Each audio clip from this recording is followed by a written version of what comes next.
The scent of furniture polish clung to my skin like a second layer as I rubbed circles into the mahogany dining table. 30 feet long, this table had witnessed more criminal dealings than a courthouse, though I pretended not to know that. The mansion was quiet this afternoon. Too quiet, with only the occasional footsteps of security personnel patrolling the grounds, disturbing the silence. Outside, rain tapped against the floor-to-ceiling windows, blurring the view of the immaculate gardens that surrounded Victor Castellanos' estate. I wasn't supposed to be in this room. The main dining hall was typically cleaned by Mrs. Petrovich, but she had called in sick, and I had been reassigned. 3 months working as a maid in this fortress of a home, and there were still rooms I'd never entered. The thought made me shiver despite the warmth of the day. You missed a spot. The voice froze me in place, low, controlled, with that slight Italian accent that became more pronounced when he was angry. I hadn't heard him enter. I never did. Victor moved like a predator, silent and deliberate. "I'm sorry, Mr. Castellano," I said, not turning around. "I'll get it right away." I felt him approach, rather than heard him. The air in the room seemed to shift, molecules rearranging themselves to accommodate his presence. My heart hammered against my ribs as he stopped directly behind me. "Look at me when I speak to you, Olivia." Slowly, I turned. At 34, Victor Castellano commanded the largest criminal enterprise in the city, yet looked more like he belonged on the cover of a business magazine. Dark hair cut precisely, stubble that never quite became a beard framing a jaw that could have been carved from marble, but it was his eyes that held me captive. Dark as midnight, and just as full of secrets. "This is your first time cleaning this room." Not a question. "Yes, sir." "Mrs. Petrovich is ill." He studied me, gaze traveling from my face down to my hands, still clutching the polishing cloth. I fought the urge to hide them. 3 months of scrubbing and polishing had left them red and rough, nothing like they'd been when I worked at the hospital. "You've done well," he said finally. "Better than the old woman." A compliment from Victor Castellano was as rare as snow in July. I lowered my gaze, unsure how to respond.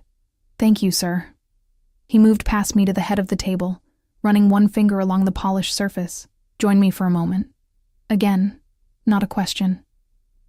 I glanced at the clock on the wall. I still had 3 more rooms to clean before my shift ended. "Sir, Sit, Olivia." I sat in the chair he pulled out, 3 spaces away from the head of the table. Close enough to hear him speak without raising his voice, but far enough to maintain the distance between employer and employee. Or so I thought. Victor slid into the chair directly beside me instead, the scent of his cologne, something expensive and woody, enveloping me. Up close, I could see the faint scar that ran through his right eyebrow, and the slight shadow of stubble along his jaw. "How long have you been with us now?" he asked, though I knew he was well aware of the answer. 3 months, sir.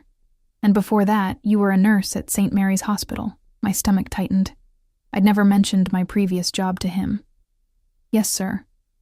Pediatric unit, specialized in neonatal care." His eyes never left my face. Quite a change, wouldn't you say? The air in my lungs seemed to evaporate. How much did he know? Did he know about Ryan? About what had happened? About why I needed to disappear into a job where no one would think to look for me? "I needed a change," I said carefully. Victor leaned back in his chair, the picture of relaxed authority. But I knew better. Nothing about this man was ever truly relaxed. "A nurse with your qualifications could find work anywhere, yet you chose to clean my home for minimum wage." I gripped my hands together beneath the table. "The pay is fair, Mr. Castellano." A smile ghosted across his lips. "Fair, perhaps, but not what you're worth." Before I could respond, the double doors to the dining room swung open. Angelo, Victor's head of security, strode in. His gaze landed on me before shifting to his boss, confusion evident. "Sir, Marconi is here." Victor's expression didn't change, but something in the air did. The temperature seemed to drop several degrees. "I told you I wasn't to be disturbed," he said, his voice eerily quiet. Angelo's face paled. "He insisted, boss. Says it's about the shipment from Calabria." Victor sighed, a sound so normal it seemed out of place coming from him. He stood, buttoning his suit jacket in one fluid motion. "Wait here, Olivia. We're not finished." I watched him leave, Angelo following a half step behind. The door closed with a soft click that echoed in the vast room. I should have returned to work, should have finished polishing the table and moved on to the library as scheduled. Instead, I remained seated, heart pounding. Victor Castellano had never singled me out before, had barely acknowledged my existence beyond the occasional nod when passing in the hallway. Now, suddenly, he knew my employment history, my specialization. 5 minutes passed, then 10. When it became clear he wouldn't return quickly, I stood and gathered my cleaning supplies. Whatever game he was playing, I couldn't afford to be a part of it. Not with Ryan depending on me, not with everything I'd sacrificed to keep us safe. I was halfway to the door when it swung open again. Not Victor, but Marconi, a man I'd seen visiting the mansion several times, always with an entourage of hard-faced men who seemed more comfortable with guns than conversation. Well, he said, eyeing me with unconcealed interest. Victor's hiding the pretty ones in the dining room now? I lowered my gaze, trying to sidestep him. Excuse me, sir. I need to finish my work. He moved into my path, close enough that I could smell whiskey on his breath. What's your name, Bella? Please, I need to go, I said, clutching my cleaning caddy like a shield. Marconi chuckled, reaching out to brush a strand of hair from my face. No need to rush. Victor and Angelo will be arguing for at least another 10 minutes, plenty of time for us to get acquainted. I stepped back, but the massive dining table blocked my retreat. Mr. Castellano asked me to wait for him. Did he now? Marconi's eyes narrowed, something calculating replacing the lecherous look. Interesting. The boss doesn't usually concern himself with the help. My skin crawled as his gaze traveled down my body. I wore the standard uniform, black pants and a simple white button-up shirt, nothing revealing or provocative. Yet I felt naked under his scrutiny. Just passing through, Marconi murmured, more to himself than to me. He reached out again, this time gripping my arm. But perhaps I should find out what makes you special enough for Victor's attention. His fingers dug painfully into my flesh as he pulled me closer. I dropped my cleaning caddy, the clatter of bottles hitting the hardwood floor echoing in the vast room. Let go of me, I hissed, trying to wrench my arm free. Marconi's grip only tightened. Feisty. I like that. I believe she asked you to let go. Victor's voice, cold as ice, cut through the room. Marconi released me instantly, stepping back as Victor entered, followed by Angelo and another security guard whose name I didn't know. Boss, I was just... Who touched you? Victor asked, ignoring Marconi completely as he approached me, his eyes locked on the red marks forming on my arm. I swallowed hard, suddenly more afraid of the quiet rage in Victor's eyes than I had been of Marconi's unwanted advances. It's nothing, sir. Who touched you? Each word was a blade, sharp and precise. Before I could answer, Victor's hand shot out, gripping my wrist gently but firmly. He turned my arm, examining the marks, his face a mask of controlled fury. It was a misunderstanding, I said quickly, aware of how rapidly the situation was deteriorating. I'm fine, really. Victor's gaze never left my arm as he spoke. Angelo, escort Mr. Marconi to his car. Ensure he understands he's no longer welcome in my home. Marconi's face flushed with anger. Victor, over a maid, be reasonable. The Calabria shipment will proceed without your involvement, Victor finished, finally looking up. The expression on his face must have been terrifying, because Marconi actually took a step back. Consider our arrangement terminated. Angelo moved forward, hand resting ominously on the bulge beneath his jacket. Marconi looked from him to Victor, then back to me, understanding dawning in his eyes. She's not just a maid, he said slowly. Is she, Victor? The silence that followed was deafening. Victor's hand remained on my wrist, his thumb now making small, almost unconscious circles against my pulse point. Get him out, Victor said finally, his voice so quiet I barely heard it. As Angelo escorted a protesting Marconi from the room, Victor turned to me, his expression unreadable. Are you hurt? I shook my head, too stunned to speak. What had just happened? What had Marconi meant? Victor released my wrist, then knelt to gather the cleaning supplies I'd dropped. The sight was so incongruous, the most feared man in the city on his knees, picking up bottles of furniture polish, that for a moment I could only stare. Sir, you don't have to. This evening, he interrupted, standing and handing me the caddy. You'll join me for dinner. Again, not a question. I can't, I stammered. My shift ends at 6 and I need to. Your shift ends when I say it does, Victor said, his tone gentle despite the finality of the words. Dinner, 8 o'clock, wear something nice. He paused, then added, please. That, please, so unexpected, so at odds with everything else, rendered me speechless. I nodded, not trusting my voice. Victor's lips curved into a slight smile. Good. Now, I believe you have the library to clean next. Just like that, I was dismissed. I hurried from the room, mind racing with questions. How did he know my schedule? Why had he reacted so violently to Marconi touching me? And most importantly, what did he want from me? By the time I finished the library and the guest bathroom, rumors had already spread through the mansion like wildfire. The other staff avoided my eyes, conversation stopping abruptly when I entered a room. Only Maria, the head housekeeper, dared approach me as I gathered my belongings at the end of my shift. Olivia, she said quietly, her weathered face lined with concern. Be careful, yes. Mr. Castellano, he is not a man to be trifled with. It's just dinner, I said, not believing my own words. Maria's expression told me she didn't believe them either. Nothing is just anything with that man. 3 years I've worked here. Never once has he invited staff to dine with him. Then why me? The question escaped before I could stop it. Maria shook her head. I don't know, child. But by tomorrow the whole city will know you're not just his maid anymore. As I left the mansion, I felt the weight of dozens of eyes watching from windows, security cameras, and the dark SUVs that lined the circular driveway. Whatever game Victor Castellano was playing, I was now a central piece on his board.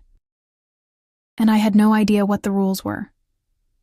I lived in a small apartment 20 minutes from Victor's estate in a neighborhood that wasn't dangerous enough to be truly unsafe, but wasn't nice enough to attract attention. Anonymity had been my goal when I'd moved here with Ryan 3 months ago, paying 6 months' rent in advance with the last of my savings. The apartment was quiet when I arrived home. Mrs. Patel from next door sat at my kitchen table, working on a crossword puzzle. She looked up when I entered, relief washing over her face. You're late today, she said, checking her watch. I was starting to worry. I'm sorry, I said, hanging my coat on the hook by the door. There was a situation at work. Mrs. Patel nodded, gathering her things. She watched Ryan for me while I worked. A blessing I couldn't afford but desperately needed. Ryan's been fed and bathed. He fell asleep about 20 minutes ago. I followed her gaze to the small crib in the corner of the living room, where my 10-month-old son slept peacefully, one tiny fist curled near his face. Something in my chest twisted painfully at the sight of him. Thank you, I whispered, walking Mrs. Patel to the door. I pressed $40 into her hand, more than I could spare, but less than she deserved. Too much, she protested, trying to hand some back. Please, I insisted. You're saving my life. After she left, I moved to the crib and watched Ryan sleep, his little chest rising and falling with each breath. Everything I'd done, leaving my job, my friends, my entire life behind, had been for him, to protect him from a father who saw him as property, not a person. A father whose family name carried enough weight to potentially win custody, despite a history of violence. I'd been naive, thinking Jack's family money and connections would provide security. By the time I realized the price of that security, my freedom, my safety, eventually Ryan's future, it was too late. I was pregnant and trapped in a relationship that had turned from charming to controlling to dangerous. The night Jack had pushed me down the stairs, I'd made my decision. 3 cracked ribs and a sprained wrist later, I'd filed a restraining order and disappeared, giving birth to Ryan in a hospital 3 states away before eventually settling here, where no one knew us. Or so I'd thought. The memory of Victor's words echoed in my head. Pediatric unit, specialized in neonatal care. How had he known? Had Jack found me? Was Victor connected to him somehow? My heart raced as I glanced at the clock. 7:15. I had 45 minutes to get ready for a dinner I didn't want to attend with a man who terrified me. But refusing wasn't an option. Not if I wanted to keep this job, this apartment, this fragile safety I'd constructed. I called Mrs. Patel again, hating myself for asking more of her, but seeing no alternative. She agreed to return immediately, waving away my apologies. "Hot date?" she asked with a wink, as she settled back at my kitchen table. "Work thing," I muttered, disappearing into the bathroom. I stared at my reflection, hardly recognizing the woman who looked back at me. 3 months of stress and too little sleep had left shadows beneath my eyes.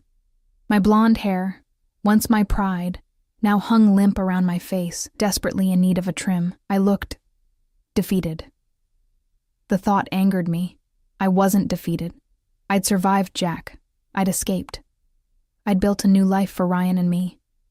I wasn't going to let Victor Castellano intimidate me, even if he was the most dangerous man in the city. I showered quickly, blow-dried my hair, and applied makeup for the first time in months. The only nice outfit I owned was a simple black dress I'd worn to job interviews before landing the position at Victor's estate. It wasn't particularly fashionable or revealing, but it was clean and fit reasonably well despite the weight I'd lost since Ryan's birth. Mrs. Patel whistled when I emerged. "Not a work thing," she declared, eyes twinkling. "A man thing." "Definitely not," I said, reaching for my coat. "Don't wait up. I don't know how long this will take." "Take all night if you need," she said, settling in with her crossword. "Ryan and I are old friends now." Outside, I hesitated, unsure how I was supposed to get to Victor's estate. I'd assumed I would take the bus, but that would mean arriving late, something I sensed would not be tolerated.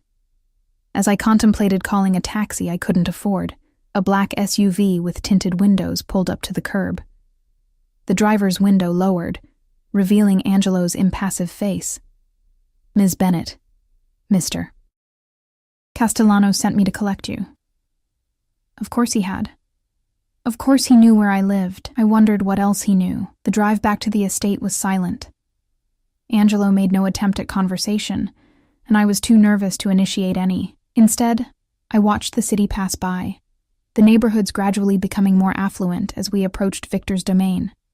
Rather than the main entrance I usually used for work, Angelo drove around to a private entrance I'd never seen before. He escorted me through a door and down a hallway lined with paintings that probably cost more than I'd earn in a decade. "Mr. Castellano is waiting in the private dining room," Angelo said, stopping before a set of ornate double doors.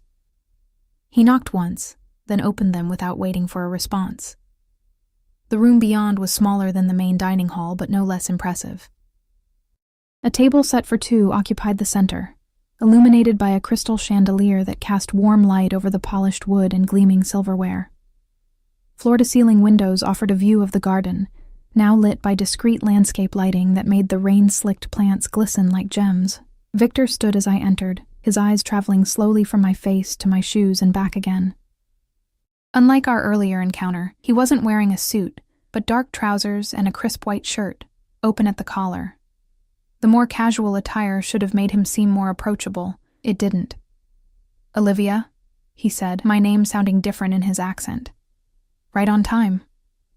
Angelo disappeared, closing the doors behind him. "I didn't have much choice," I said, before I could stop myself.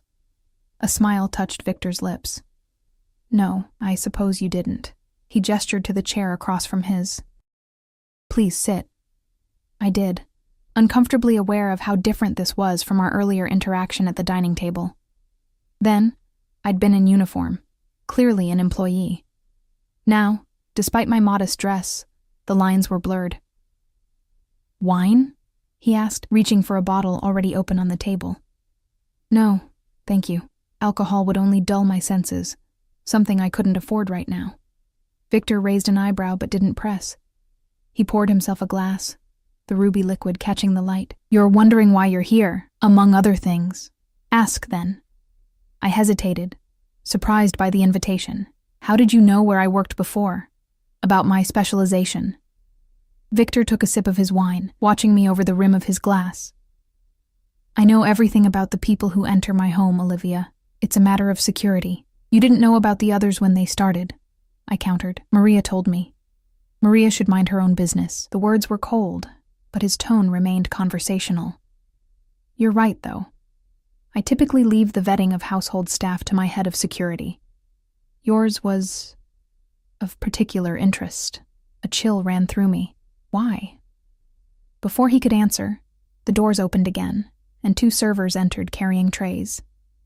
They set plates before us, some kind of delicate fish dish that smelled divine, and retreated without a word. Victor gestured for me to eat. I'm told you skip lunch most days. Another detail he shouldn't know. I picked up my fork, more to buy time than from any appetite. You haven't answered my question. No, I haven't. He cut into his fish with surgical precision. Tell me about your son. The fork clattered from my fingers onto the fine china plate. How do you... Ryan, isn't it? 10 months old now. Fear, cold and sharp, sliced through me. I pushed back my chair, ready to flee. If Jack sent you... Jack didn't send me. Victor's Jack voice Thornton cut through doesn't my know where panic. you are. No one from your past does. I froze, half standing. Then how do you know? Sit, Olivia. Please. I'm not here to hurt you or your son. Slowly, I sank back into my chair, heart hammering so hard I could feel it in my throat. What do you want from me? Victor set down his utensils, giving me his full attention. 3 months ago, a woman with a newborn appears in my city. She has nursing credentials, experience in one of the best neonatal units in the country, yet she applies for a position as a maid in my home, a position that pays barely enough to cover rent and childcare. He leaned forward, eyes intent on mine. This woman has a bruised face she tries to hide with makeup. She gives a false name on her application but uses legitimate identification documents. She lives in an apartment rented under yet another name. I swallowed hard. I'd used my middle name, Bennett, on my job application, but my driver's license still showed my legal name, Olivia Collins. The apartment was rented under Lisa Warren, a complete fabrication. You were running from something, Victor continued. Someone. A man who hurt you.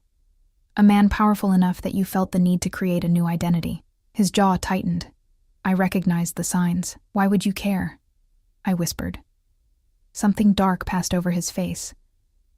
My mother had similar signs when I was a child. No one helped her.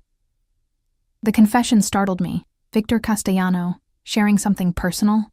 It didn't fit the image of the cold, calculating crime boss I'd built in my head. I still don't understand, I said after a moment. Why hire me? Why this dinner? I hired you because you were qualified and desperate. A combination that usually ensures loyalty and discretion. He picked up his wine again. As for dinner, Marconi's actions today accelerated a timeline I hadn't planned to initiate yet. Timeline? I echoed, feeling increasingly lost. Your ex-husband's family has been making inquiries in the city, discreet ones, but inquiries nonetheless. Ice flooded my veins. He's found me? Not yet, but he will eventually. The Thorntons have resources, connections. How do you know about Jack's family? A smile with no humor. The Castellanos have been dealing with families like the Thorntons for generations, Olivia. Old money, political connections, veneer of respectability hiding rot beneath. I know exactly who they are. My mind raced. If Jack was looking in this city, it was only a matter of time before he found us. I needed to run again, start over somewhere new. But with what money? My savings were gone. What does this have to do with Marconi? I asked, trying to make sense of the pieces Victor was laying out. Marconi saw me take an interest in you. By now, he's told half the city that Victor Castellanos' maid is something more to him. Victor's eyes held mine. We're going to let them believe it. I don't understand. It's simple. If you're under my protection, the Thorntons won't touch you. They wouldn't dare. I stared at him, finally understanding. You want to pretend that we're involved? Precisely. Why would you do that for me? For a maid you barely know? Victor was silent for a long moment, swirling the wine in his glass. Let's just say I have my reasons. That's not good enough, I said, surprising myself with my boldness. Not if you want me to pretend to be your... whatever it is you're suggesting. His eyes flashed with something that might have been approval. Fair enough. The Thorntons have been moving into territory that concerns me. Jack's father has political aspirations that could complicate my business interests. Business interests. A polite euphemism for criminal empire. You want to use me to get at Jack's family, I said flatly. I prefer to think of it as a mutually beneficial arrangement. Victor leaned back in his chair. You get protection for yourself and your son. I get leverage against a family that's becoming problematic. And if I refuse? You won't. The certainty in his voice angered me. You don't know that. I do, he said simply. Because you're a mother who would do anything to protect her child, even align yourself with someone like me. The truth of his words stung. I would do anything to keep Ryan safe. Hadn't I already proven that by leaving everything behind? What exactly would this arrangement entail? I asked, hating how calculating I sounded. Like I was negotiating a business deal instead of my life. You would move into the east wing of the mansion.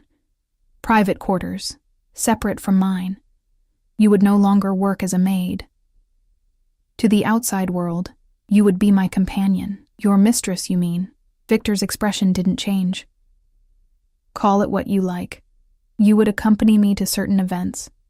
Be seen with me in public occasionally. Nothing more would be required. And Ryan? Would live here as well, of course. I'll arrange for a qualified nanny. My laugh was bitter. You want me to let my son live in a house full of criminals, as opposed to an apartment where anyone could break in? Victor's voice hardened.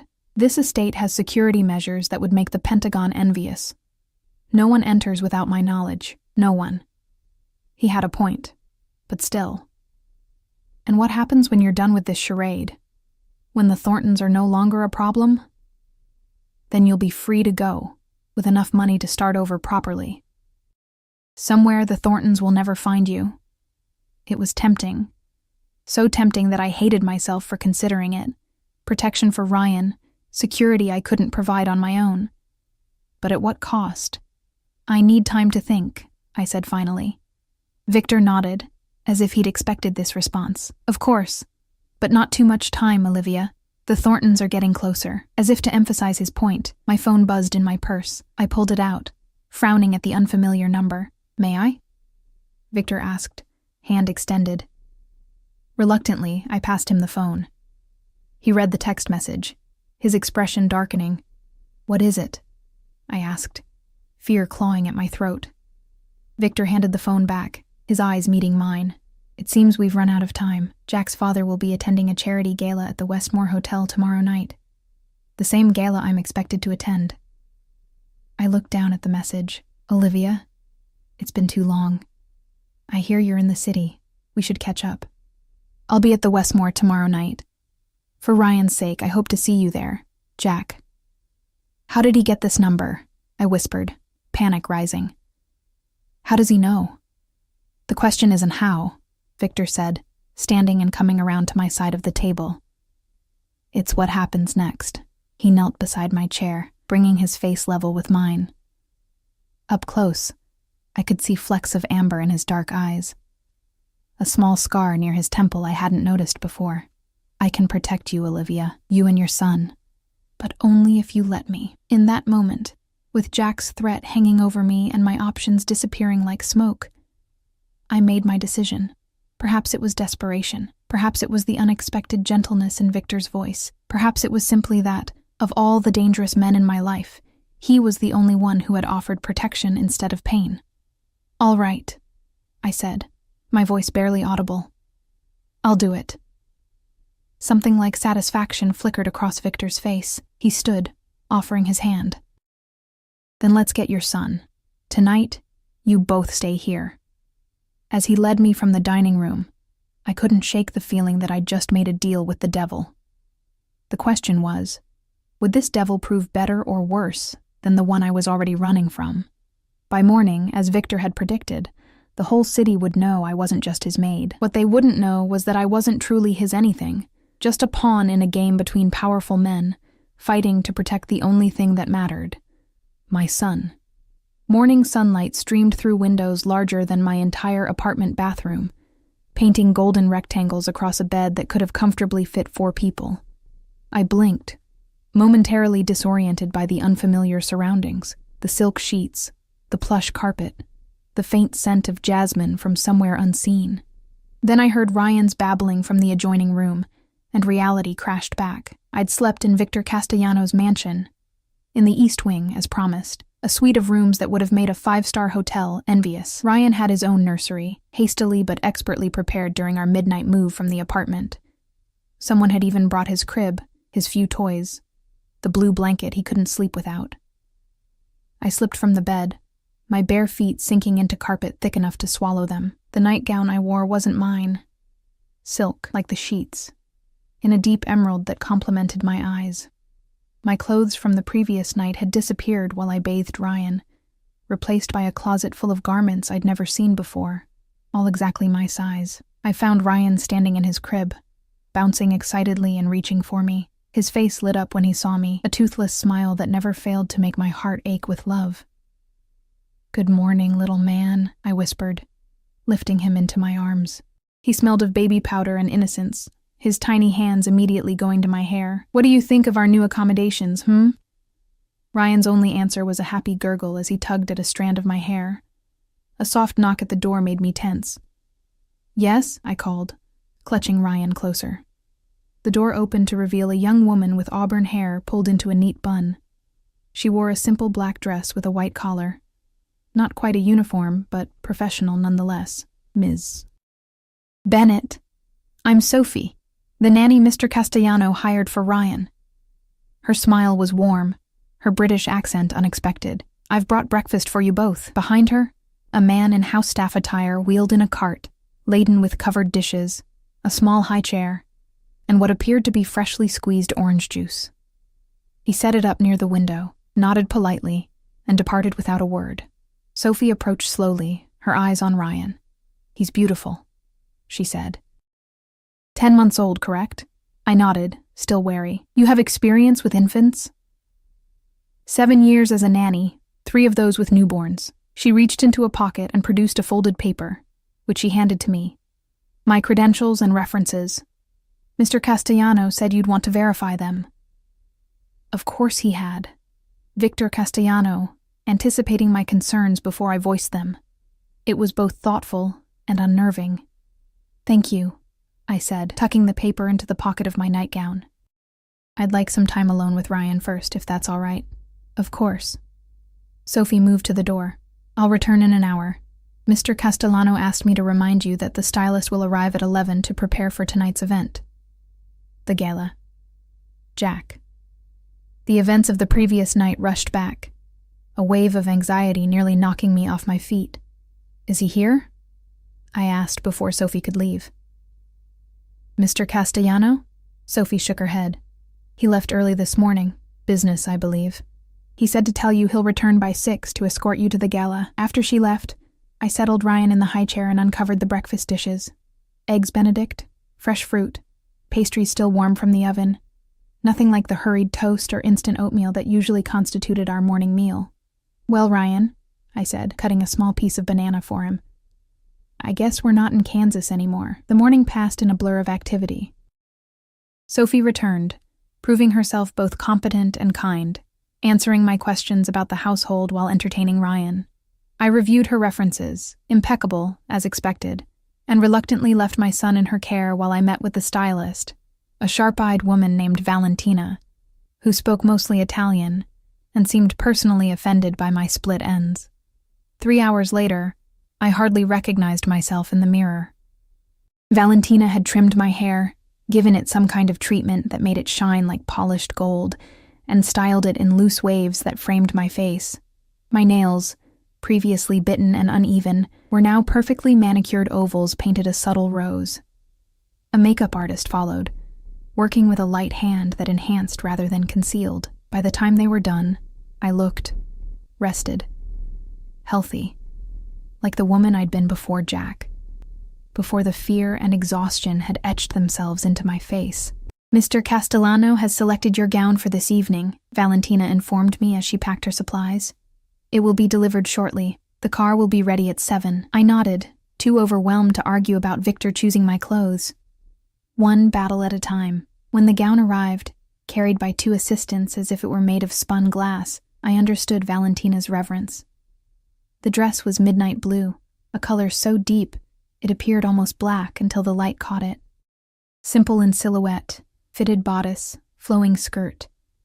but the fabric moved like water, catching and reflecting light in a way that made it seem alive. It fit perfectly, of course, as did the delicate silver heels that accompanied it, the sapphire and diamond earrings, the bracelet that clasped around my wrist with a soft click. Standing before the full-length mirror, I barely recognized the woman who looked back at me. She was elegant, poised, the kind of woman who belonged on the arm of a man like Victor Castellano. A sudden hollow ache opened in my chest. This wasn't me. This was a costume, a role I was playing to protect my son. The real Olivia Bennett, or Collins, or Warren, whatever name I was using now, was a mother, a nurse. Not this polished creation designed to convince the world I was Victor's chosen companion. "You look beautiful." I turned to find Victor standing in the doorway of my bedroom, one shoulder leaning against the frame. He wore a tuxedo that fit him like a second skin, his dark hair combed back, stubble groomed to perfect precision. A small blue flower adorned his lapel, the exact shade of my dress. "Thank you," I said, suddenly self-conscious under his scrutiny. "For the dress. For everything." Victor entered the room, closing the door behind him. "How's Ryan?" The question surprised me. "He's fine." "Sophie seems excellent." "She is. I had her thoroughly vetted." He moved closer, his gaze traveling over me in a way that wasn't exactly inappropriate, but wasn't entirely professional either. "The security team has been doubled. No one enters or leaves without my explicit approval." "What about Jack?" I asked, the name still difficult to say aloud. "What if he tries to—" "He won't," Victor interrupted, his voice hardening. "Not after tonight." "What does that mean? What are you planning?"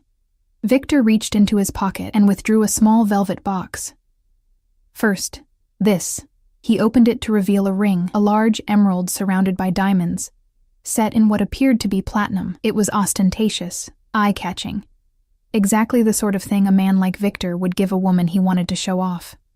"I don't understand," I said, staring at the ring. "For tonight, you need to be more than just a woman I'm seen with." Victor removed the ring from its box. "You need to be someone untouchable." He took my left hand, sliding the ring onto my fourth finger. It was heavier than it looked, the emerald catching the light like a small green sun. "Your fiancé?" I guessed, staring at the ring. "My fiancé," Victor confirmed. "It's the safest position for you. No one touches what's mine, Olivia. No one." There was a possessiveness in his tone that should have frightened me. Instead, it sent an unexpected shiver down my spine. Not fear, but something more complex. "Jack won't believe it," I said. "He knows me. He'll know this isn't real." "It doesn't matter what he believes." Victor's thumb traced small circles on the inside of my wrist just above the bracelet.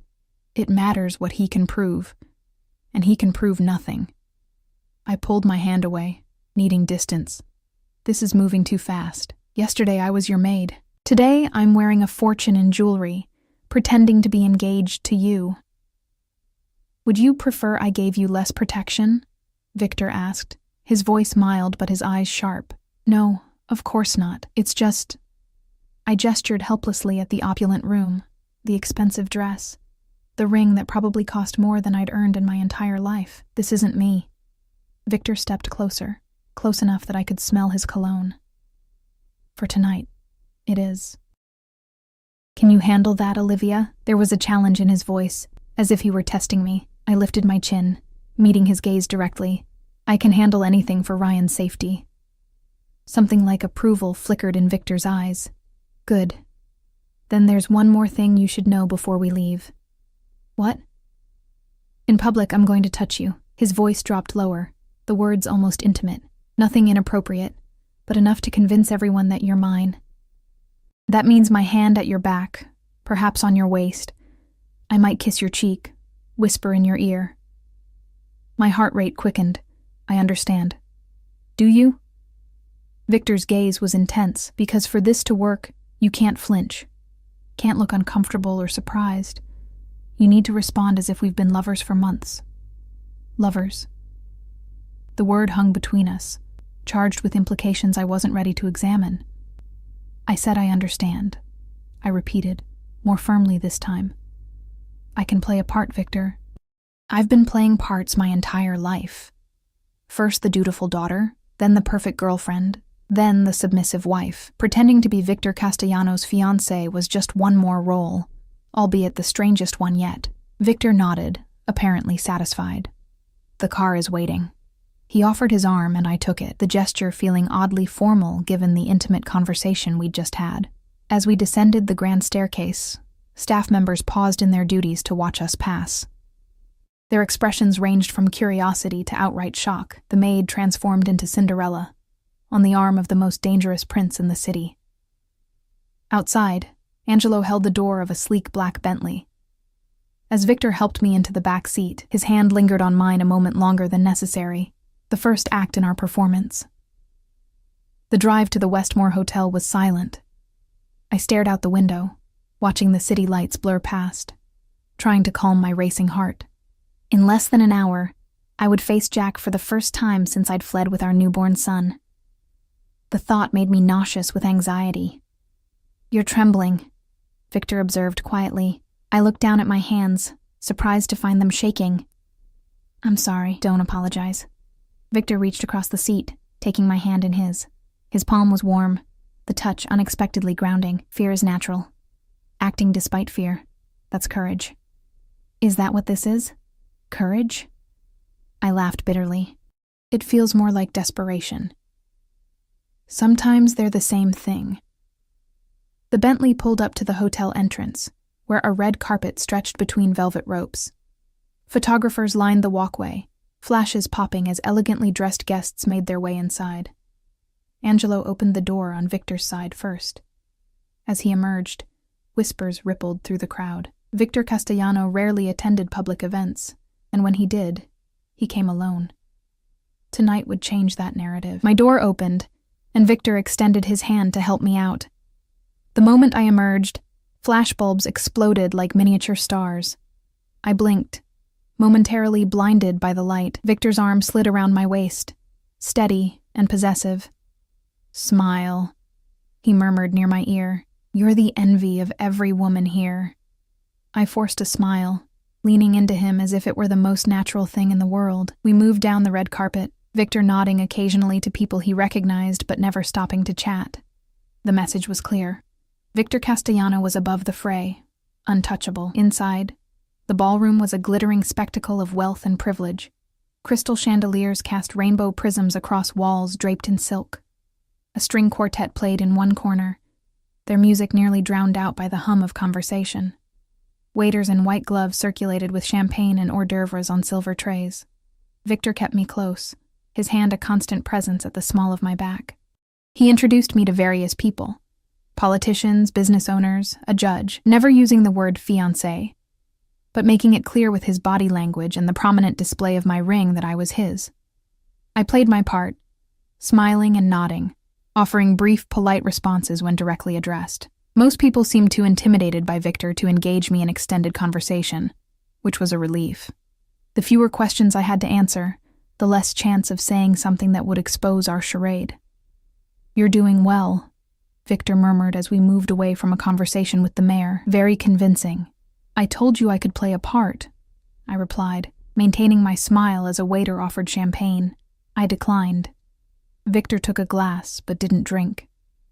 "He's here," Victor said suddenly, his voice so low I barely heard him. 3:00. Don't look yet. My heart stuttered in my chest. Jack was here, in this room, the man I'd fled from, the father of my child, the source of nightmares that still woke me in a cold sweat. "Breathe, Olivia," Victor instructed, his lips close to my ear. "Look at me." I turned to him, grateful for the direction. Victor's eyes held mine, dark and steady. "You are safe," he said, each word precise and calm. "He cannot hurt you here. Do you understand?" I nodded, trying to slow my breathing. "Good." Victor's hand moved from my back to my face, cupping my cheek in a gesture that appeared tender to anyone watching. "Now laugh, as if I've said something amusing." I forced a laugh, the sound brittle even to my own ears. "Better," Victor approved, his thumb brushing my cheekbone. "Now, we're going to turn and walk toward the bar," He'll see you. He may approach. Are you ready? No, I wasn't ready. I would never be ready, but I nodded anyway. Victor smiled. A rare, genuine smile that transformed his face from merely handsome to devastating. It was part of the act, I knew, but effective nonetheless. He pressed a kiss to my forehead, lingering just long enough to make it convincing, then turned us toward the bar, and there was Jack. He stood with a group of men in expensive suits, a champagne flute in one hand, the other gesturing emphatically as he spoke. He looked the same, handsome in that golden boy way, with his perfectly styled hair and straight teeth, and the confident posture of a man who'd never been told no. The sight of him made my stomach churn. This was the man who had charmed me, then controlled me, then hurt me. The man who had pushed me down the stairs while I was 7 months pregnant, then called an ambulance and tearfully told the paramedics I'd tripped. Jack's gaze swept the room and locked onto me. Recognition flashed across his face, followed by shock as he registered Victor's arm around my waist, the possessive way Victor inclined his head toward mine. He's seen us, I whispered, fighting the urge to run. Good, Victor replied, guiding me not toward the bar but directly toward Jack and his group. Let's say hello. Victor, no, trust me, he murmured, the words a command and a request all at once. Before I could protest further, we were there, standing before the man I'd once believed I loved. Mr. Thornton, Victor said, his voice casual yet somehow carrying an undercurrent of threat. I don't believe we've been formally introduced. Victor Castellano. Jack's face had gone pale beneath his tan. Mr. Castellano, Yes, of course. Your reputation precedes you. Victor's smile didn't reach his eyes. As does yours. Jack's gaze darted to me, then to the ring on my finger, then back to Victor. I see you've met Olivia. More than met, Victor corrected, his arm tightening around my waist. Olivia has made me the happiest man in the city by agreeing to be my wife. The bluntness of the declaration left Jack speechless for a moment. The men around him shifted uncomfortably, sensing the tension but unsure of its source. Congratulations, Jack managed finally, the words strained. Though I must say, it's unexpected. Olivia and I were married until recently. Separated, I corrected, finding my voice at last. For nearly a year. Jack's eyes narrowed. A temporary situation. We have a child together, Olivia, a son who needs his father. Victor's hand moved to my lower back, the touch reassuring. Ryan is doing quite well, actually. He's settled nicely into our home. The color drained from Jack's face. You've moved my son into your house? Without my knowledge or consent? Your son? Victor's voice was dangerously soft. The son you nearly killed when you pushed Olivia down the stairs? That son? Shock rippled through the small group around us. One of the men, an older version of Jack, his father Richard, I realized, stepped forward. Mr. Castellano, perhaps this isn't the place for such personal discussions, he said, his voice placating. Victor ignored him, his gaze fixed on Jack. Let me be perfectly clear, Mr. Thornton. Olivia and Ryan are under my protection now. Any attempts to contact them, to approach them, to so much as speak their names, will be considered a personal insult to me. His smile was all teeth, and I take personal insults very seriously. Jack's face had gone from pale to red, anger overriding his initial fear. You can't just take my family. Your family? I interrupted, anger surging through me. You lost the right to call us that the moment you put your hands on me. Olivia, be reasonable, Richard Thornton interjected. Jack made a mistake, one he's paid for. But keeping a father from his child is a necessary precaution when the father is violent. Victor finished for him. His voice remained pleasant, but his eyes had gone cold. Now, gentlemen, my fiancé and I have other guests to greet. I trust we understand each other. Without waiting for a response, Victor guided me away, his hand firm at my back. I could feel Jack's eyes burning into me as we moved through the crowd. But Victor's presence, solid, imposing, kept me anchored. Breathe, Olivia, Victor reminded me as we reached a quieter corner of the ballroom. You did well. I realized I'd been holding my breath. I exhaled shakily, my hands trembling again. You outed him. In front of his father, his colleagues. I did. Victor signaled a waiter, who brought a glass of water. He pressed it into my hands. Drink.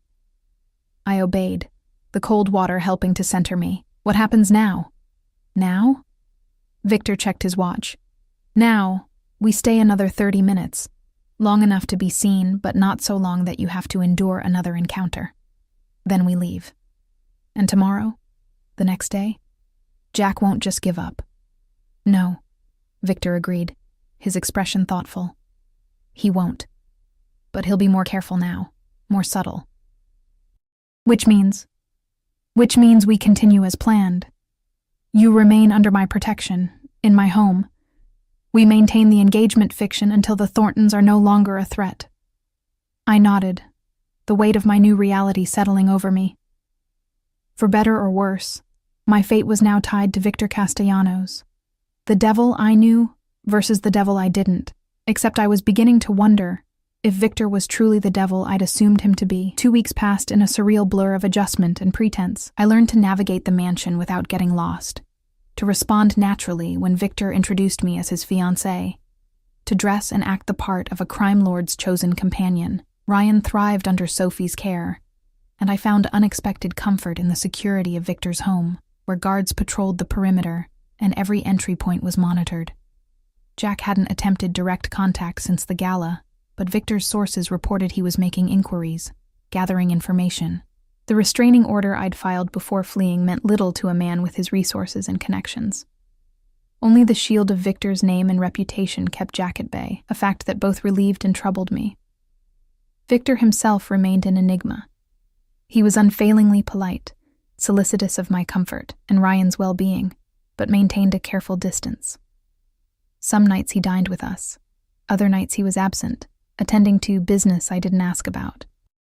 When we were in public, restaurants, charity events, the theater, he played the attentive fiancé to perfection. His touches just intimate enough to be convincing without crossing boundaries that would make me uncomfortable. In private, those touches disappeared, and I found myself strangely disappointed. Tonight, I sat in the library, a book open but unread in my lap. Ryan had been asleep for hours, the mansion quiet save for the occasional footsteps of security personnel. Victor had been gone since morning, attending to something he'd described only as a complication. I'd learned not to press for details. The library door opened and Victor entered, loosening his tie as he crossed the threshold. He looked tired, the lines around his eyes more pronounced than usual. "You're still awake," he observed. Moving to the bar cart in the corner, he poured 2 fingers of whiskey into a crystal tumbler. "Trouble sleeping?" I shook my head. "Just reading." I lifted the book as evidence, though I couldn't have said what page I was on. Victor nodded, taking a seat in the leather armchair across from mine. He sipped his whiskey, eyes closing briefly as if savoring the burn. "Long day?" I asked, setting my book aside. A smile flickered across his lips. "You could say that. Anything I should be concerned about?" Victor studied me over the rim of his glass. "Concerned for me, Olivia? How touching." I flushed, annoyed at being mocked. "Concerned for our arrangement, for Ryan's safety." "Ryan is perfectly safe," Victor assured me, his tone softening. "As are you." We fell into silence, the crackling of the fireplace the only sound between us. After a moment, Victor spoke again. "There's an event tomorrow night, a dinner at the governor's mansion. I'd like you to accompany me." I tensed. "Will the Thorntons be there?" "Possibly. Richard is a significant donor to the governor's campaign." Victor set his glass down. "Is that a problem?" "No," I said quickly. "I just like to be prepared." Victor's gaze was penetrating. "You handled Jack well at the gala. Better than I expected. I've had practice pretending he doesn't terrify me." The words slipped out before I could stop them. More honest than I'd intended. Victor leaned forward, elbows on his knees. "Tell me about him," he said. "Not what he did to you. I know that part. Tell me how you met, how it began."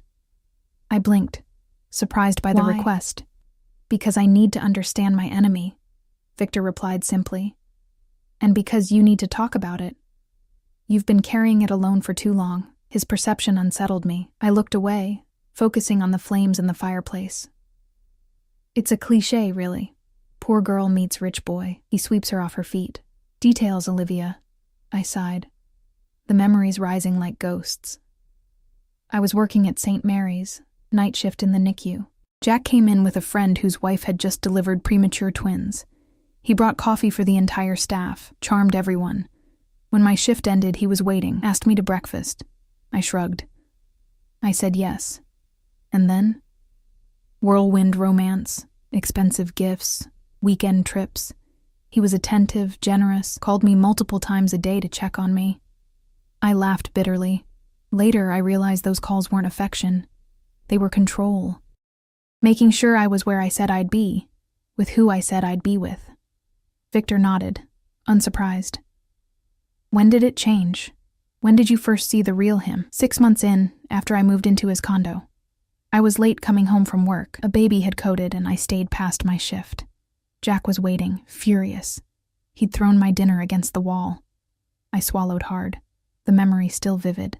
He apologized immediately, cried, said he'd been worried sick, imagining me hurt somewhere, made me promise never to be late without calling.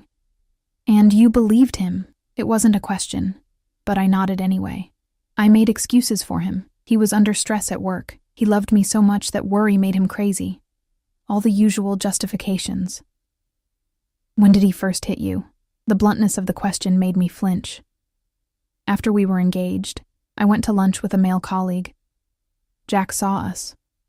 That night, he slapped me. I touched my cheek, the phantom sting still there after all this time. I packed a bag. He blocked the door, begged forgiveness, promised therapy, but didn't go, Victor guessed. Went twice. Claimed the therapist said there was nothing wrong with him. I shook my head. By then I was pregnant, trapped, or so I thought. Victor was silent for a long moment, watching me with those dark, unreadable eyes. The stairs, he said finally. What precipitated that? My throat tightened. This was the hardest part to discuss. The memory I tried hardest to suppress. I found evidence he was embezzling from his family's foundation, confronted him. He denied it, then admitted it, then said, I would never tell anyone, because who would believe me over him? You threatened to go to his father, Victor said, filling in the blank. I nodded. He laughed at first. Then I showed him the copies I'd made of the evidence. That's when he... My voice faltered. I don't remember much after the first push. Just falling, then waking up in the hospital with broken ribs and terror that I'd lost the baby. Victor's expression had hardened, a muscle jumping in his jaw, and yet, despite all that, despite nearly killing his unborn child, his family still supports him. Money protects its own, I said with a shrug. Richard would never let a scandal touch the Thornton name. Easier to paint me as unstable, a gold digger who got pregnant on purpose to trap his son.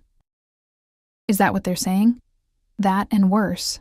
I managed a weak smile, hence the running, the false names, the cleaning job. Victor stood, moving to kneel beside my chair. The position was so unexpected, so at odds with his usual commanding presence, that I could only stare as he took my hands in his. Listen to me, Olivia, he said, his voice low and intense. Jack Thornton will never touch you again. Never come near you or Ryan, I promise you that.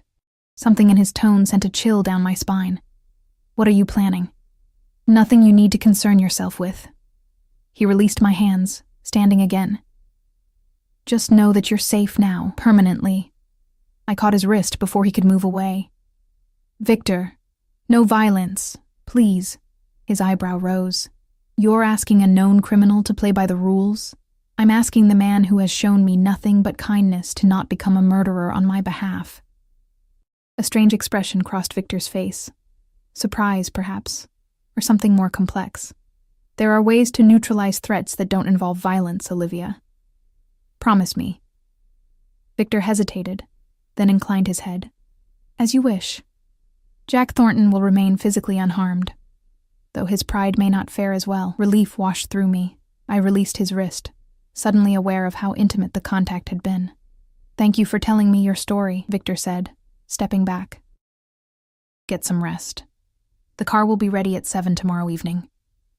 He left the library without another word, leaving me to wonder what exactly I'd set in motion with my confession.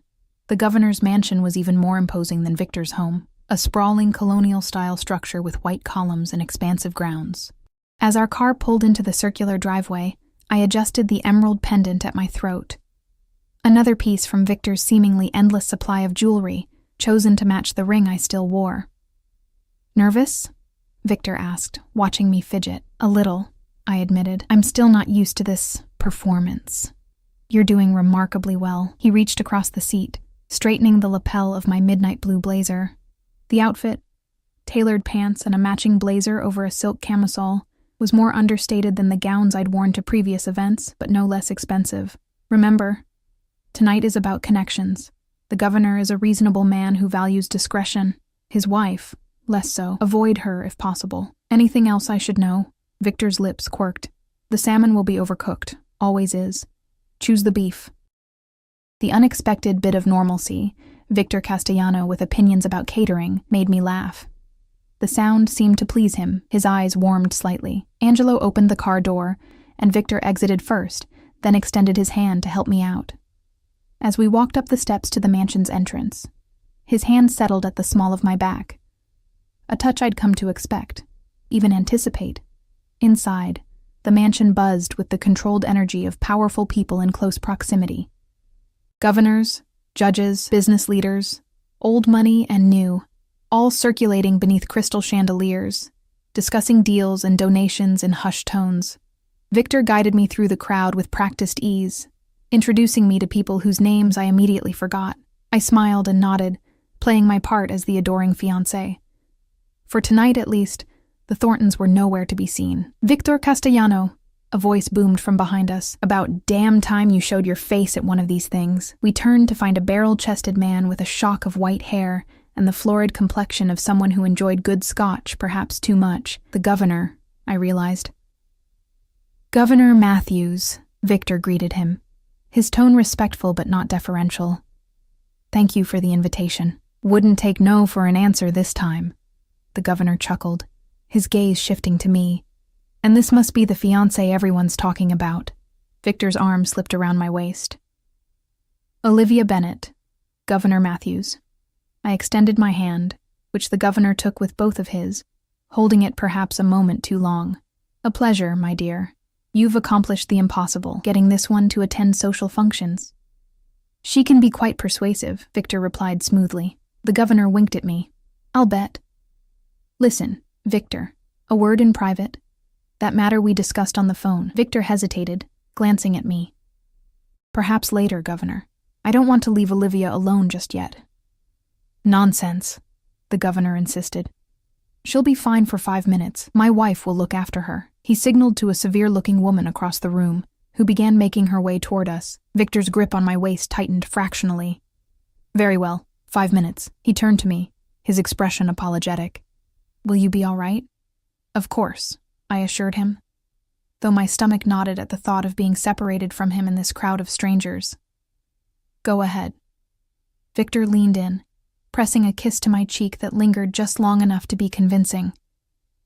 "I won't be far," he murmured against my ear. The words meant only for me. Then he was gone, following the governor toward a set of doors at the far end of the room. The governor's wife arrived moments later, regarding me with the polite disinterest of someone fulfilling an obligation. "Mrs. Matthews," I greeted her, extending my hand.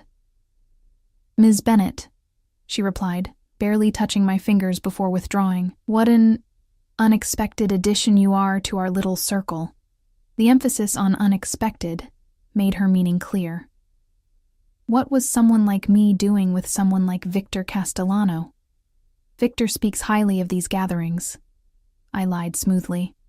"I've been looking forward to attending." Mrs. Matthews' smile didn't reach her eyes.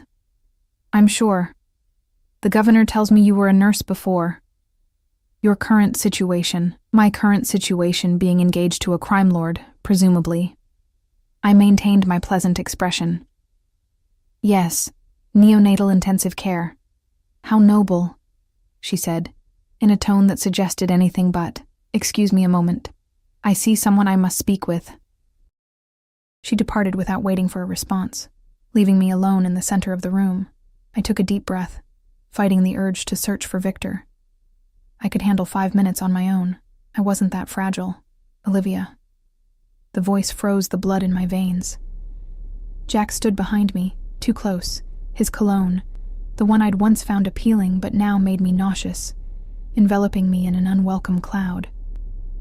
"You shouldn't be talking to me," I said without turning, proud of how steady my voice remained. "There's a restraining order, which doesn't apply at public events we both have legitimate reason to attend," Jack countered, moving to stand beside me. He looked the same as at the gala, handsome, polished, the perfect facade hiding the monster beneath. "You look well. Better than when I last saw you. Please leave me alone, Jack," he sighed, as if I were being unreasonable. "I just want to talk about our son. My son. You can't keep him from me forever, Olivia." "Watch me," I said, finally turning to face him directly. Jack's expression hardened.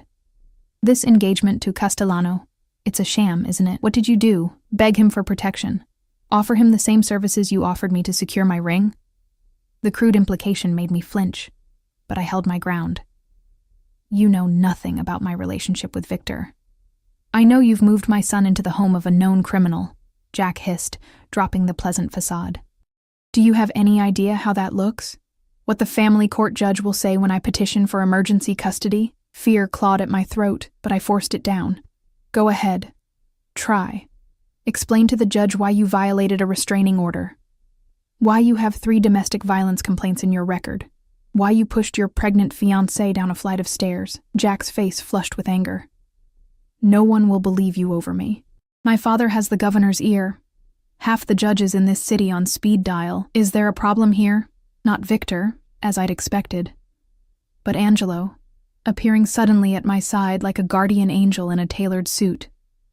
His expression was pleasant, but his eyes were cold as they assessed Jack. "No problem," Jack said, taking a step back. "Just catching up with my ex." "Ms. Bennett," Angelo said, ignoring Jack completely. "Mr. Castellano asked me to escort you to the East Terrace. He's been detained longer than expected." Relief flooded me. I nodded, turning away from Jack without another word. Angelo guided me through the crowd, his solid presence a barrier between me and the room. "Thank you," I murmured as we reached the doors to the terrace. Angelo inclined his head slightly. "My job, Ms. Bennett." The terrace was empty, the October night too cool for most guests to venture outside. I moved to the stone railing, breathing in the crisp air, trying to calm my racing heart. The encounter with Jack had shaken me more than I wanted to admit. "You handled that well." I turned to find Victor approaching, his expression dark. "You saw?" "Angelo texted me the moment Thornton approached you." Victor came to stand beside me at the railing, close enough that our shoulders nearly touched. I would have intervened myself, but the governor was being particularly thorough in his requests. "It's fine. I'm fine." I wrapped my arms around myself, suddenly cold. Jack mentioned petitioning for emergency custody of Ryan. Victor snorted. "Let him try. My lawyers are already building a case that would bury him. The restraining order, the hospital records from your fall, testimony from nurses who treated your previous injuries, all of it admissible in family court." I stared at him, caught off guard. "You've been preparing for this? Of course." Victor removed his suit jacket and draped it over my shoulders. The fabric was warm from his body, his scent enveloping me. "I told you, Olivia. You and Ryan are under my protection now. That means anticipating threats, not just reacting to them. Why?"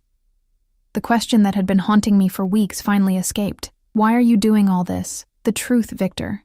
Not that line about the Thorntons being problematic for your business." Victor was silent for a long moment, his gaze fixed on the manicured gardens below. When he finally spoke, his voice was quieter than usual. "When I was 8 years old, my father killed my mother." The statement was so unexpected, so matter-of-fact, that for a moment I couldn't process it. "Victor, He held up a hand, stopping my response. She had tried to leave him many times.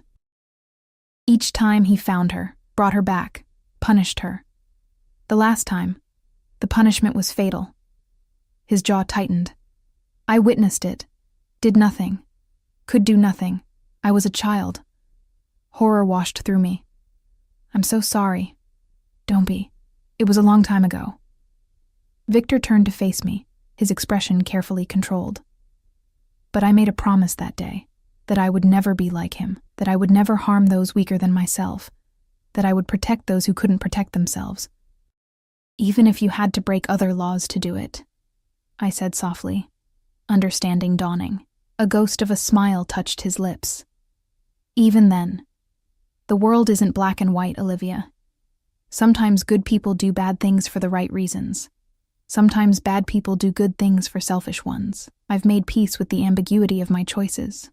I studied him in the dim light of the terrace, seeing him, truly seeing him, for perhaps the first time. Not just the dangerous crime boss, not just the calculating protector, but a man shaped by trauma and determined to forge his own path through a complicated world. Thank you, I said finally, for telling me, for helping us. Victor reached out, tucking a strand of hair behind my ear. The gesture was so gentle, so at odds with the violence his hands were capable of, that it made my breath catch. We should return inside, he said, dropping his hand. Before your absence generates more gossip than it already has. I nodded, but neither of us moved. We stood there, facing each other in the cool night air, something unspoken passing between us. Not part of our charade, not for the benefit of watching eyes, but something real and unexpected. Victor's phone buzzed, breaking the moment. He checked it, his expression darkening. We need to leave. Now. What's wrong? Alarm surged through me at the sudden change. Angelo just received word that someone attempted to breach the security at the mansion. Victor was already guiding me toward the doors, his hand firm at my back. Ryan is safe. They never got close. But I want to return immediately. Fear clenched my heart. Jack? Unknown at this point, Victor said grimly. But we'll find out. And they will regret it. The mansion's security room was like something from a spy film, wall-to-wall monitors displaying feeds from dozens of cameras positioned around the estate. Victor stood at the center, radiating cold fury as Angelo replayed the security footage. On the largest screen, a shadowy figure scaled the garden wall, only to freeze as floodlights activated. The intruder bolted, escaping before security could apprehend them. The timing suggests prior knowledge of our attendance at the governor's event, Victor said, his voice dangerously calm. The breach occurred precisely when we would be away. Angelo nodded grimly. Attempted entry was near the east wing. Ms. Bennett's quarters. My quarters, where Ryan slept. Cold dread washed through me. How did they know where my rooms were located? Victor's expression darkened further. An excellent question. He turned to Angelo. Review staff movements for the past 2 weeks. Phone records, visitors, unusual behavior. Someone gave information to our intruder, already in progress, Angelo confirmed. And Ms. Bennett and Ryan, move them to my wing, tonight. The declaration caught me off guard. Your wing, but it has enhanced security, Victor cut me off, his tone brooking no argument. Separate entrance codes, additional guards.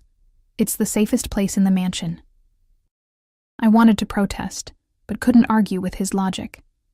Ryan's safety came first. All right. Victor's gaze softened slightly. It's temporary, Olivia, until we identify who's behind this. But we both knew who was behind it. Jack might not have scaled the wall himself, but his fingerprints were all over this attempt.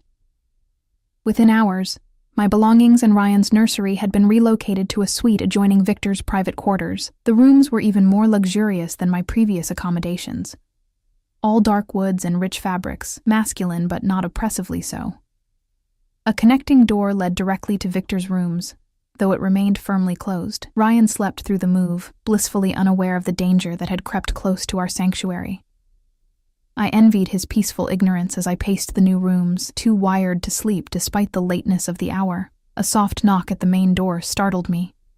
I opened it to find Victor, still in his shirt and trousers from earlier, though he'd discarded the tie and unfastened the top buttons of his shirt. May I come in? He asked. Uncharacteristically deferential. I stepped aside, allowing him to enter.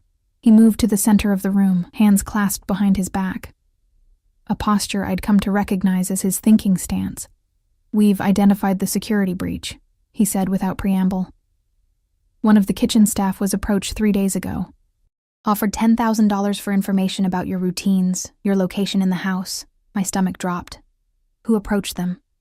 Not Jack directly, someone working for him. Victor's jaw tightened. The staff member has been dealt with.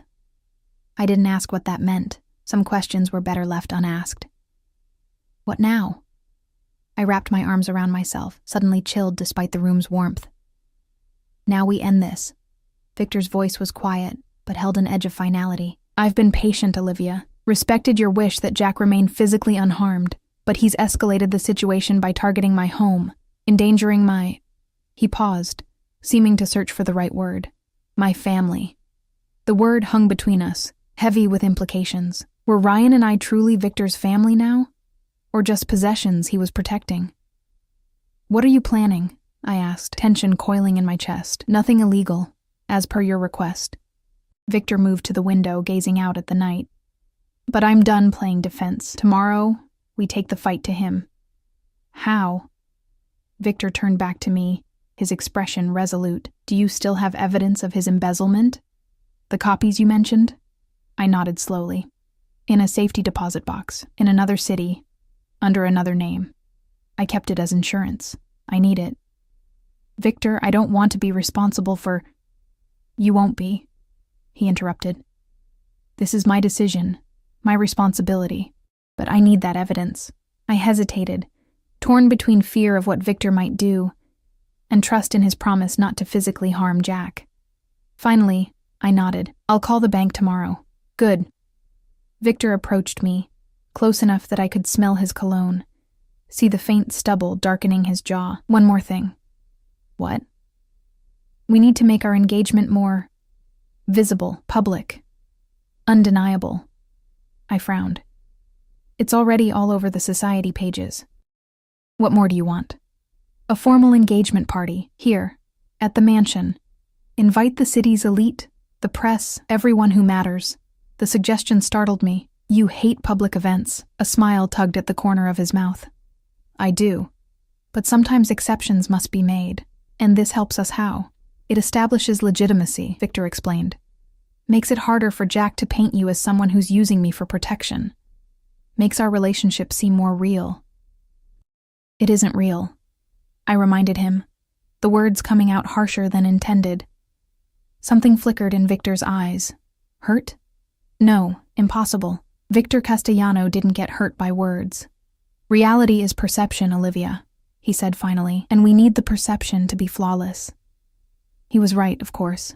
The more convincing our charade, the safer Ryan and I would be, but the line between pretense and reality was blurring more each day, and I wasn't sure where that left me emotionally. When? I asked, conceding the point. Saturday, 3 days from now. Victor reached out, brushing his knuckles lightly across my cheek, a touch so unexpected it made me shiver. Get some rest. Angela will accompany you to the bank tomorrow. He left before I could respond, the door closing softly behind him. I stood frozen in place, my cheek still tingling from his touch, wondering when exactly the game we were playing had become something more. The next 3 days passed in a whirlwind of preparation. Victor spared no expense for the engagement party. Florists transformed the mansion's ballroom into a lush garden. Caterers prepared a menu that would make 5-star restaurants envious, and a small army of staff polished every surface until the entire house gleamed. Through it all, Victor was conspicuously absent. He left early each morning and returned late, offering only vague explanations about arrangements and tying up loose ends. The safety deposit box contents, files detailing Jack's systematic theft from his family's charitable foundation, had been handed over to Angelo without comment. Part of me feared what Victor planned to do with that information. The other part, the part that still woke in cold sweats from nightmares of Jack's hands around my throat, didn't care. Saturday evening arrived, and with it a stylist to prepare me for the party. The gown Victor had selected was breathtaking, a deep emerald that matched my ring, with a fitted bodice that flowed into a skirt of liquid silk. My hair was arranged in an elegant updo, my makeup subtle but enhancing. The woman in the mirror looked like she belonged in Victor Castellano's world, polished, confident, beautiful. a far cry from the frightened nurse who had applied for a maid position 3 months earlier. "You look stunning," Sophie said from the doorway. Ryan balanced on her hip. My son wore a tiny tuxedo, his blonde hair combed neatly to one side. "Doesn't Mommy look pretty, Ryan?" Ryan babbled happily, reaching for me with chubby hands. I took him from Sophie, careful not to wrinkle my dress. "Thank you for getting him ready." "My pleasure." Sophie smiled. "Mr. Castellano asked me to bring him down for a few photos before the guests arrive. If that's all right with you?" Photos. Another piece of evidence for our fabricated love story. I nodded. "Of course."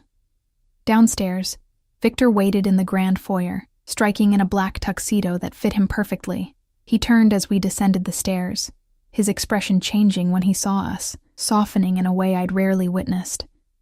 "There they are," he said, stepping forward to meet us at the bottom of the staircase. His eyes traveled from my face to my dress and back again. "You look exquisite, Olivia." "Thank you," I said, oddly breathless under his gaze. "You clean up well yourself." Victor's lips curved in a smile. He reached for Ryan, who went to him willingly. My son had taken to Victor with surprising ease, fascinated by the deep voice and strong hands that handled him with unexpected gentleness. "The photographer is waiting in the library," Victor said, adjusting Ryan on his arm with practiced ease. "Just a few pictures for the society pages." The next half hour was surreal. Victor and I posing with Ryan, looking for all the world like a real family. Victor's arm around my waist, my head tilted toward his shoulder, Ryan giggling between us. The photographer coaxed genuine smiles from us, capturing moments that, in another life, might have been treasured family memories instead of carefully constructed evidence. "Perfect," the photographer declared finally. "These will be beautiful, Mr. Castellano." Victor nodded in dismissal, and the man packed up his equipment. Sophie stepped forward to take Ryan back upstairs. He would make a brief appearance at the beginning of the party, then return to the nursery for the evening. As Sophie departed with my son, Victor turned to me, producing a velvet box from his pocket. One last touch. Inside was a necklace, emerald surrounded by diamonds, matching the ring on my finger. Without asking, Victor moved behind me, fastening it around my neck. His fingers brushed my skin, lingering a moment longer than necessary. "There," he said softly. "Now you're perfect." Our eyes met in the mirror before us, and something passed between us, an acknowledgement of the strange intimacy we'd developed, playing these roles that were beginning to feel less like roles and more like something else, something neither of us had anticipated.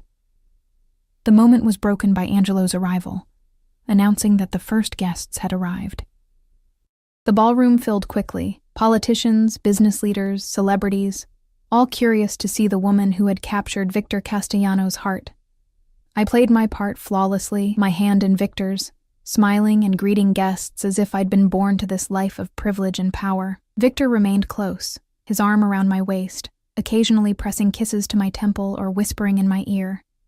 Little gestures that appeared loving to observers, but were often just practical communications. "The man approaching is the district attorney. Be polite but vague." Or, "The woman in red is a gossip columnist. Say nothing substantive."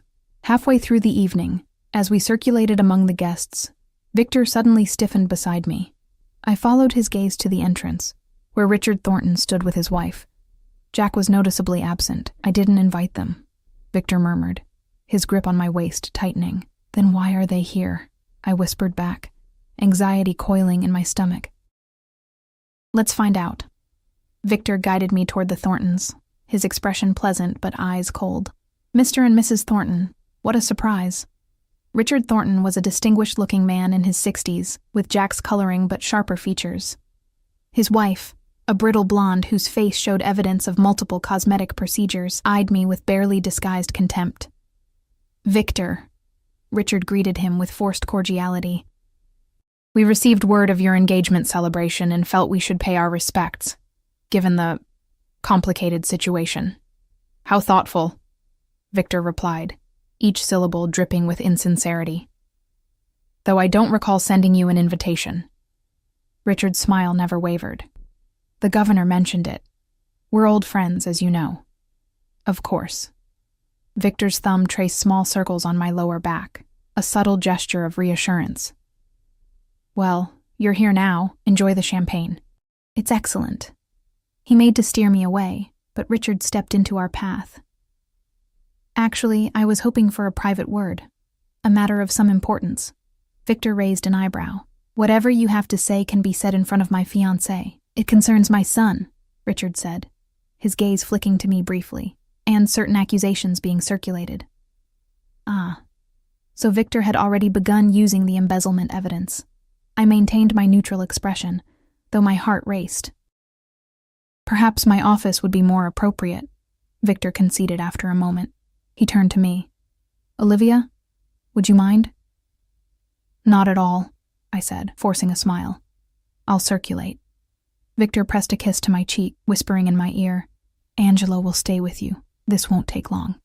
As the men departed, Mrs. Thornton regarded me with thinly veiled hostility. You've certainly landed on your feet, haven't you? From nurse to criminal's whore in a few short months. The crudeness of the attack startled me. Mrs. Thornton, don't, she cut me off. Don't pretend this is anything but what it is, you latching onto the most dangerous man you could find to spite my son. I took a deep breath, reminding myself that causing a scene would only damage the image Victor and I had worked to create. I understand you're upset, but... You've ruined my son's life, she hissed, leaning closer. First with those ridiculous abuse allegations, then by taking his child, and now this... spectacle. She gestured at the party around us. What did Castellano offer you that Jack couldn't? More money? Power? Or just the thrill of sleeping with a killer? Angelo materialized at my side, his presence a silent warning. Mrs. Thornton straightened, plastering a false smile on her face as another guest approached. Perhaps some air would do you good, Ms. Bennett, Angelo suggested quietly. I nodded, grateful for the escape. He guided me toward the terrace doors, away from Mrs. Thornton's venomous stare. Outside, the cool night air helped clear my head. The garden below was illuminated by strategic lighting, creating an ethereal glow among the carefully manicured paths. Are you all right, Ms. Bennett? Angelo asked, keeping a respectful distance. Yes, thank you. I took another deep breath. Does it ever get easier? Being hated by strangers for reasons that have nothing to do with who you actually are? Angelo's lips quirked in a rare, almost smile. In Mr. Castellano's world? No, but you learned to wear it like armor. Before I could respond, the terrace doors opened again. Victor emerged, his expression unreadable. Angelo, give us a moment, he said. Angelo nodded and moved to stand by the doors, close enough to intervene if needed, but far enough to give us privacy. Victor joined me at the railing. Richard Thornton has agreed to remove his family's opposition to your custody of Ryan. I stared at him in disbelief. Just like that? Why would he? Because the alternative is a federal investigation into the family foundation, Victor interrupted. The evidence you preserved was quite comprehensive, Olivia, enough to send Jack to prison for a very long time. You blackmailed them. Victor shrugged. I presented options. Richard made his choice. He turned to face me fully. Jack will be leaving the country tomorrow. An extended posting at the family's London office. He's surrendering all parental rights to Ryan as part of the arrangement. The news was so unexpected, so monumental, that for a moment I couldn't speak. Freedom. Real freedom. Not just temporary protection, but a permanent solution. Jack gone. His legal claims to Ryan severed. Why? I finally managed. Why would Richard agree to this? Jack is his son, and the foundation is his legacy, Victor replied. Richard built it over 40 years. It funds hospitals, research, scholarships, all bearing the Thornton name. A scandal would destroy not just the foundation, but the family's reputation for generations. So he sacrificed Jack to save the family name, in a manner of speaking, though sacrifice implies Jack is innocent. Victor's voice hardened. He isn't. He stole from sick children and battered women to fund his lifestyle. Richard knows that now. Has proof he can't ignore. Tears welled in my eyes. Relief, gratitude, and a dozen other emotions I couldn't name, all colliding at once. Thank you, I whispered. I can't ever repay this. Victor reached out, brushing a tear from my cheek with his thumb. You don't need to.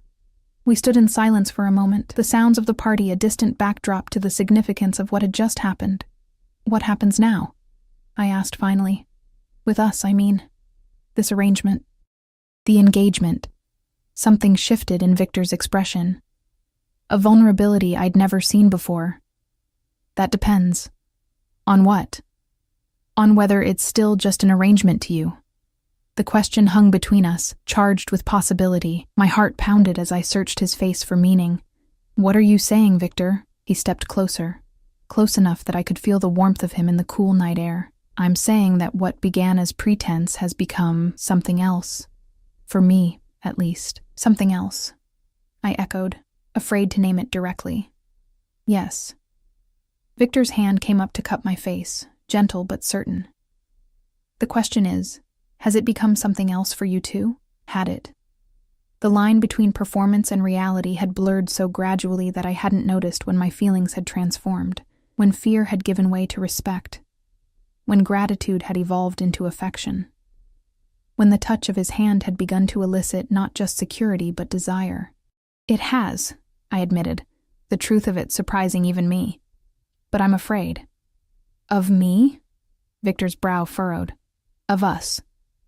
I placed my hand over his where it rested on my cheek. "Of what happens when the novelty wears off. When I'm no longer the damsel you saved, but just me. Olivia.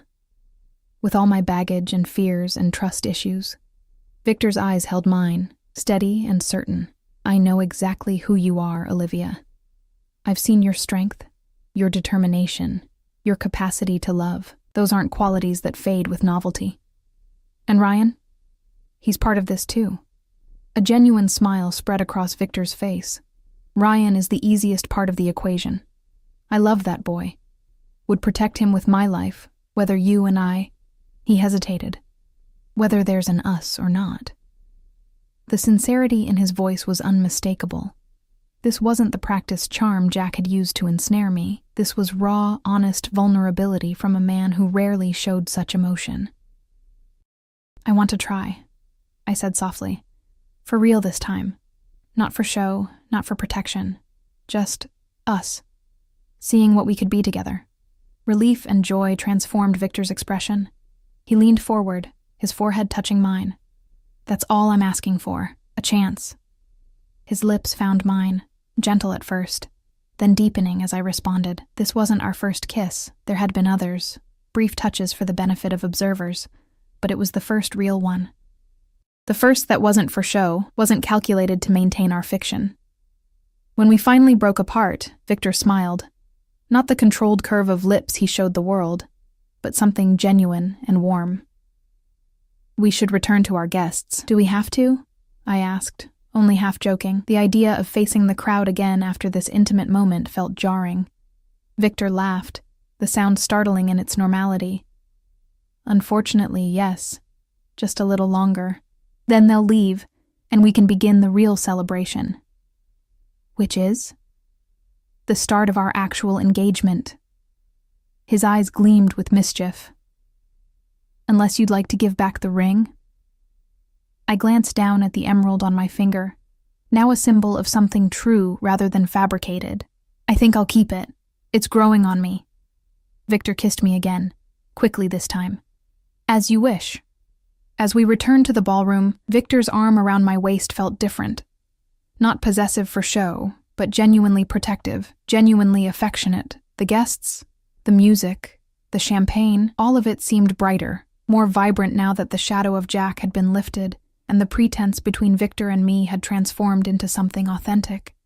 Mrs. Thornton watched us from across the room, her expression sour as she noted our clasped hands, the genuine smile on my face. For once, I didn't care about her judgment, or anyone else's. Let them think what they wanted. The truth was better than any fiction we could have created.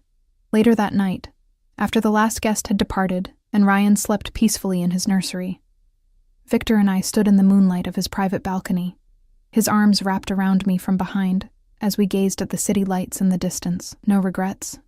he asked softly, his breath warm against my ear. I turned in his arms, meeting his gaze. "Not one. You saved us, Victor, not just from Jack, but from a life of running, of looking over my shoulder. You saved yourself, he countered. I just provided resources. And protection. And a home. I reached up, tracing the line of his jaw. And somewhere along the way, love. The word hung between us, new and fragile but undeniable. Victor's eyes darkened with emotion. Love, he repeated, as if testing how the word felt in his mouth. Yes, I suppose that's what this is. You suppose? I teased, raising an eyebrow. Victor laughed, pulling me closer. I know. I've known since that first night at the governor's gala, when you faced Jack without flinching. When I realized I would tear the world apart to keep you safe. That's a bit dramatic, I murmured, though his words sent warmth spreading through my chest. I'm an Italian from a crime family, Victor replied with mock solemnity. Drama is in my blood. We laughed together, the sound carrying into the night, a promise of lighter days ahead, of healing, of building something neither of us had dared hope for when our paths first crossed. Later, as we lay together in the quiet darkness of Victor's room, now our room, I thought about the strange path that had led me here. From terror to safety, from pretense to truth, from isolation to family. Victor's arm tightened around me, as if sensing my thoughts. Sleep, Olivia, he murmured, his voice heavy with contentment. Tomorrow is the first day of our real life together. And as I drifted toward sleep, I realized he was right. The charade was over. The fear was gone. What remained was something neither of us had planned, but both of us had found. Love, in the most unexpected place. No longer his maid, no longer his pretend fiancé, but truly his partner. And he, no longer my protector by arrangement, but by choice, by love. The whole city had known I wasn't just his maid. Now they would know I was so much more. His equal, his love, his family. And this time, it wouldn't be a performance for safety's sake. It would be real. It already was.